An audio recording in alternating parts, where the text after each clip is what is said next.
Yeye umuntu vavanza Zaya bosi wasuka Zaya dio Yeye umuntu vavanza Zaya bosi wasuka Zaya dio Kembo myavanza miwetilanda Zaya bosi wasuka Tomba moyo wena muyisu Sikilanga buyambu Kondiza yadio Lumbu kensukunu aku Kiena kesweka mabeni Zayadio Hey, kina kwiza kwange Bonto mwibi kaka Zayadio. Shalom, shalom, bien-aimés dans le Seigneur. Je vous bénis au nom de notre Seigneur Jésus-Christ. Jésus-Christ, merci de vous connecter nombreux sur notre chaîne YouTube. Ministère Jésus-Christ t'appelle au salut. Aujourd'hui, nous allons parler de Au commencement était la parole. C'est l'une de nos deux émissions pour notre chaîne YouTube, Ministère Jésus-Christ t'appelle au salut. La première émission, comme vous le savez, c'est la lampe prophétique. Nous parlons des événements prophétiques, de signes prophétiques et nous analysons à la lumière des prophéties bibliques. Et la seconde émission, Au commencement était la parole, c'est une émission où nous parlons de la sainte doctrine, donc des vérités bibliques. Alors, le thème aujourd'hui, c'est les pièges de la Pâque de Babylone la Grande. Les pièges de la Pâque de Babylone la Grande. Comme vous savez, nous sommes dans la période de Pâques. Alors, déjà, nous devons savoir que quand nous parlons de la Pâque, il y a la Pâque juive et la Pâque chrétienne. La Pâque juive, ça s'écrit sans S à la fin, et la Pâque chrétienne avec S à la fin. Alors, quelle est la différence? Parce que quand nous allons parler des pièges de la Pâque de Babylone la Grande, nous parlerons de la Pâque chrétienne, donc avec S. Alors, essayons de définir d'abord la Pâque juive, parce que tout commence par la Pâque juive, et puis nous verrons comment est-ce que la Pâque chrétienne est arrivée. Alors, la Pâque juive, en hébreu, c'est Pécha, c'est-à-dire Pâque signifie Pécha. Alors, ça commémorait l'évitement par les Hébreux de la 10e plaie qui devait frapper l'Égypte. Donc, Dieu avait dit à Moïse de immoler un agneau, donc un animal, et de prendre le sang de cet animal, de revêtir, de répandre ce sang sur le linteau des portes. Et puis il dit, je passerai. Donc l'ange de la mort passera, et quand il verra le sang sur les linteaux des portes des enfants d'Israël, il ne va pas tuer. Tandis qu'il passera dans les camps des Égyptiens. À ce moment-là, il frappera tout premier-né des hommes et tout premier-né des animaux. Donc la fête des Pâques a été institutionnelle. Elle a commencé, je peux dire, cette fête a commencé en Égypte. Et ça devait maintenant symboliser la sortie des enfants d'Israël d'Égypte après 430 ans de servitude. Donc plus de 4 siècles, les enfants d'Israël ont souffert, comme vous le savez, et Dieu a envoyé Moïse. Moïse, c'était celui que Dieu a envoyé. Il s'est servi de Moïse pour faire sortir les enfants d'Israël de l'Égypte.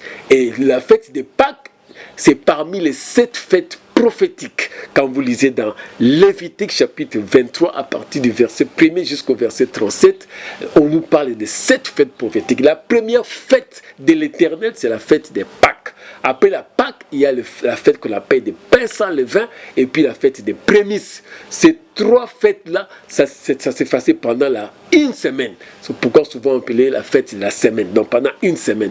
Et la 4e fête, c'est la fête de la Pentecôte ou de la moisson. Et la 5e fête, c'est la fête des trompettes. Et la 6e fête, c'était la fête de l'expiation ou bien de Yom Kippour. Et la dernière fête, c'est la fête des tabernacles. Vous allez voir, toutes ces 7 fêtes, Jésus-Christ est la manifestation de la grâce, c'est-à-dire de l'accomplissement de ces fêtes pour l'Église. Parce que quand Jésus-Christ est venu au 1er siècle, les Juifs étaient sous la domination de Romains. Alors, En Égypte, c'était la même chose. Les enfants d'Israël, qu'on appelait les Hébreux, étaient sous la servitude des Égyptiens. Donc, ils souffraient.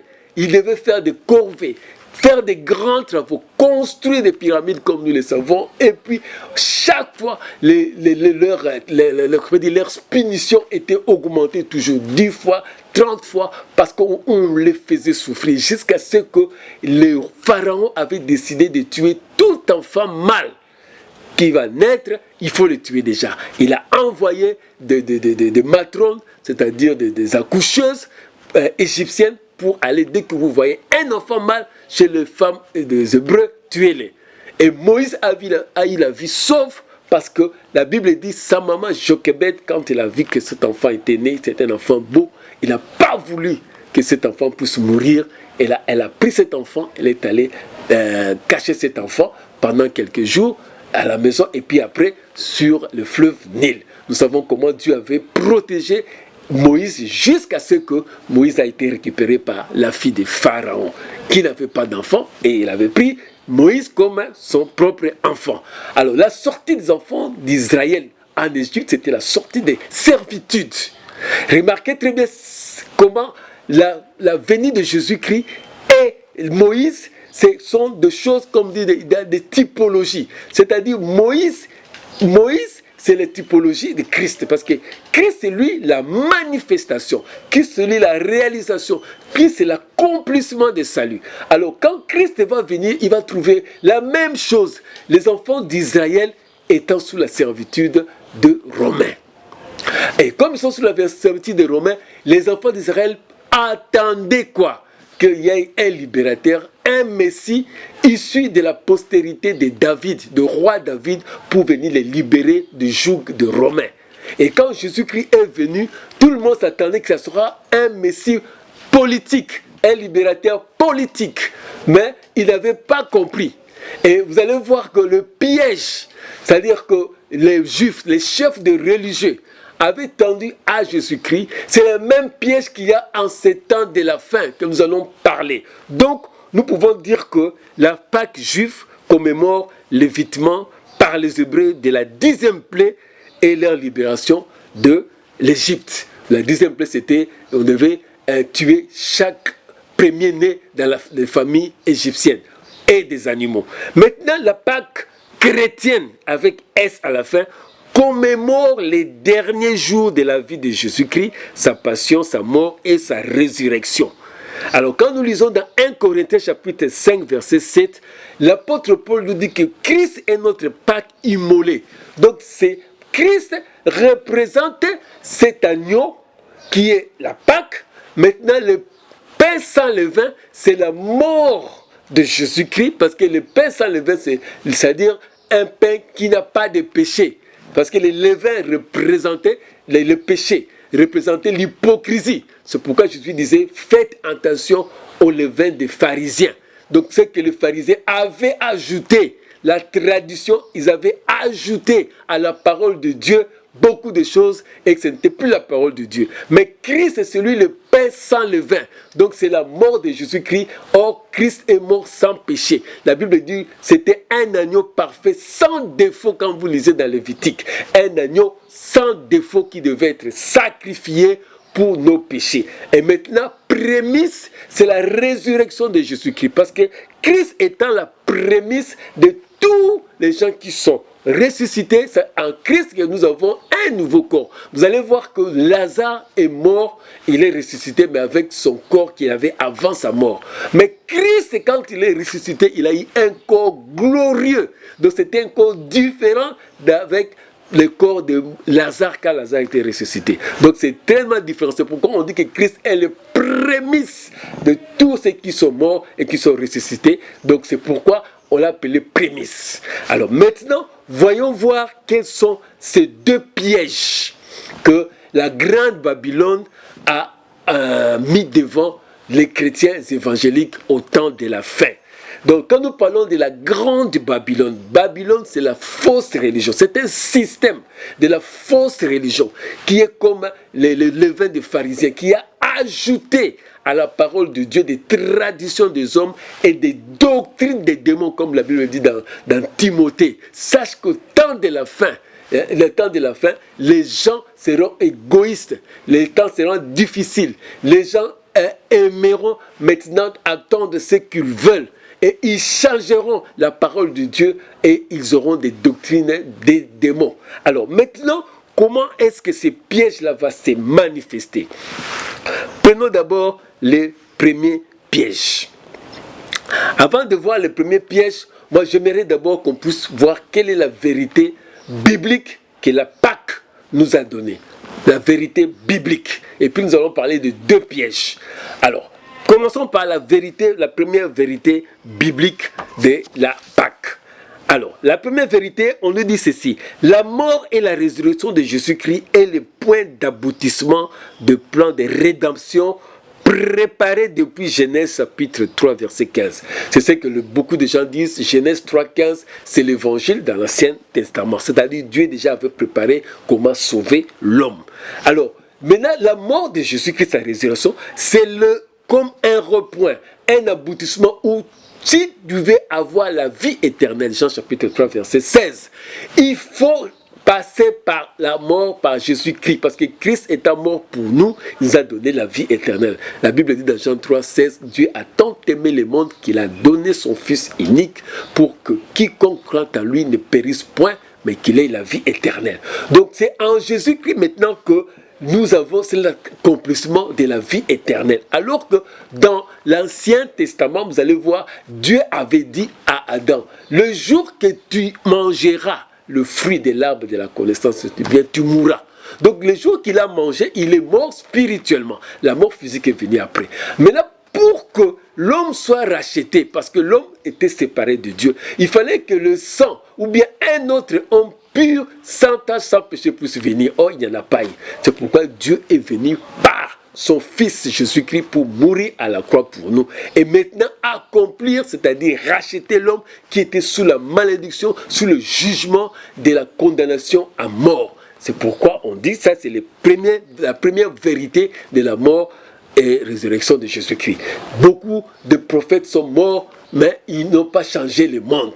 Nous pouvons parler des prophètes Mahomet, il est mort, le monde n'a pas changé. Nous pouvons parler de Kimbangu, il est mort, le monde n'a pas changé. Nous pouvons parler de Confucius et tant d'autres dirigeants mondiaux des religions, ils sont morts, donc jamais Jésus-Christ a changé le monde. Parce qu'à partir de la mort de Jésus-Christ, maintenant, nous avons la victoire sur la mort. La Bible dit, ô mort, où est ta victoire? L'aiguillon de la mort a été vaincu, c'était le péché. Jésus-Christ a vaincu le péché et maintenant il nous a donné la vie éternelle. Ça c'est la première vérité. Maintenant, la seconde vérité, ce qui est encore plus important que beaucoup de chrétiens semblent ignorer ou bien ne le savent pas, c'est que la mort de Jésus-Christ, quand on dit que mourir dans le péché, c'est-à-dire la partie de l'homme. Christ est mort pour nous, maintenant il y a la partie de l'homme aussi. Puisque Jésus a fait les 99 ou 99 pas pour notre salut, mais l'homme aussi devait faire un pas. Parce que c'est comme ça qu'on dit que c'est par la grâce que nous sommes sauvés au moyen de la foi. Dieu nous donne la grâce, maintenant c'est nous la personne, c'est-à-dire l'homme, d'accepter cette grâce. On accepte cette grâce par la foi. Donc la partie de l'homme, c'est accepter cette grâce par la foi, et la partie de Dieu, c'est offrir cette grâce. Alors qu'est-ce qui se passe-t-il comme deuxième vérité? La deuxième vérité de la partie de l'homme maintenant, c'est mourir dans le baptême de la mort de Jésus-Christ. Le baptême de la mort de Jésus-Christ signifie dans si nous lisons dans Romains chapitre 6, versets 4 à 12, et puis Colossiens 2, verset 12. Colossiens 2, 12 dit, enseveli avec lui, ayant donc été enseveli avec lui par le baptême de sa mort. C'est-à-dire que nous devons mourir dans le péché. Parce que notre corps, aussi longtemps que nous sommes encore vivant dans le péché, c'est-à-dire que nous continuons à vivre dans la convoitise de péché, nous continuons à vivre dans l'impudicité, nous continuons à vivre dans l'adultère, nous continuons à vivre dans ce que je peux appeler le vol, tout cela, ça dit que nous ne sommes pas encore morts dans le péché en tant que chrétiens. Un chrétien, c'est une nouvelle créature. Quand il est mort en Christ, 2 Corinthiens chapitre 5, verset 17, il dit, il est maintenant une nouvelle créature. Les choses anciennes sont passées, voici toutes choses sont devenues nouvelles. Et c'est maintenant cette mort-là, dans le baptême de Jésus-Christ, que le Seigneur attend de nous. Vous savez bien que quand nous étions tous pécheurs, il y a des péchés, par exemple, qui sont représentés par des animaux. Les gens, par exemple, qui font l'impudicité, ils sont représentés par les chiens. Et les gens qui sont des menteurs sont représentés par les serpents, parce que les serpents, ça représente le mensonge. Alors la même chose, maintenant, comme Dieu devait nous redonner la forme, parce qu'on avait la forme, parce qu'étant créé à l'image de Jésus-Christ, à l'image de Dieu, nous maintenant, quand on a péché, on a perdu cette image de Dieu pour avoir l'image des péchés. Par exemple, comme j'ai dit, quelqu'un qui est impudique, il a l'image d'un chien. Parce que les chiens, ils peuvent s'accoupler avec toutes sortes de femelles. Et comme ça, que souvent on représente parfois l'impudicité, l'adultère, la fornication sous forme de chien. Et puis on représente le mensonge sous forme de serpent. Donc maintenant, pour que Dieu te remette dans la forme que tu avais avant le péché, c'est-à-dire la forme que Adam avait avant de tomber dans le péché, il faut passer maintenant par la mort. Dans le baptême de Jésus-Christ. Et c'est ce que Romains 6, 4, 12 nous le dit, et puis Colossiens 2, 12 nous le dit. Donc si tu ne meurs pas dans le péché, quand nous lisons Jean 12, versets 24 à 26, il dit, en vérité, je vous le dis, si le grain de blé qui est tombé en terre ne meurt, il reste seul.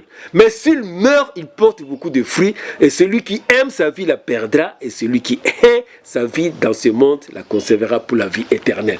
Donc Christ, c'est lui qui est mort, il est ressuscité, c'est pour donner la vie. Maintenant, il attend de nous que nous puissions aussi mourir dans le péché pour maintenant porter la vie. Et cette vie-là, c'est en naissant, en ressuscitant avec lui spirituellement. Et c'est ça que le symbole de baptême, pourquoi nous sommes baptisés dans l'eau là, et puis nous sortons de l'eau, nous émergeons, c'est-à-dire comme une nouvelle créature. C'est là que le symbolisme de baptême. Donc c'est ce qui est très important pour connaître les deux vérités. Les deux vérités, comme j'ai dit, la première vérité, Christ, la mort de Christ et le point capital pour l'accomplissement du salut de l'homme. Genèse chapitre 3, 15, je mettrai inimitié entre la postérité de Satan et la postérité de la femme. Donc entre la femme et Satan. C'est la postérité de la femme écrasera la postérité de Satan. Donc, écrasera Satan. Et nous savons que la postérité de la femme, c'est Jésus-Christ. Et la seconde vérité, maintenant que nous devons mourir dans le péché, afin que nous puissions vivre maintenant, ressusciter avec Christ. Voici donc les deux vérités que nous avons parlé. Alors, prochainement, nous allons parler de deux pièges. Les deux pièges que la grande Babylone a mis devant beaucoup des églises évangéliques qui sont tombées dans les panneaux de la grande Babylone. Que Dieu vous bénisse. Celui qui n'a pas encore donné sa vie, voici les temps favorables que Dieu nous appelle. À partir de cette fête de Pâques que beaucoup de gens sont en train de commémorer, Dieu t'appelle à donner sa vie parce qu'il t'offre la grâce pour vivre et maintenant c'est à toi d'accepter cette grâce par la foi, de mourir dans le péché et de ressusciter avec lui. Que Dieu vous bénisse. Si vous n'êtes pas encore abonné sur notre chaîne YouTube, Ministère Jésus-Christ appelle au salut, abonnez-vous massivement. Que Dieu vous bénisse. On se retrouve pour notre prochaine émission. Nous allons continuer cette partie et nous allons aller dans la deuxième partie. Que Dieu vous bénisse. Amen. Zaya bosi wasuka Zaya Dios Ngeye umuntu babanza Zaya bosi wasuka Zaya Dios Kembo myabanza miwetilanda Zaya bosi nasuka Tomba moyo wena muyisu Sikilanga buyambu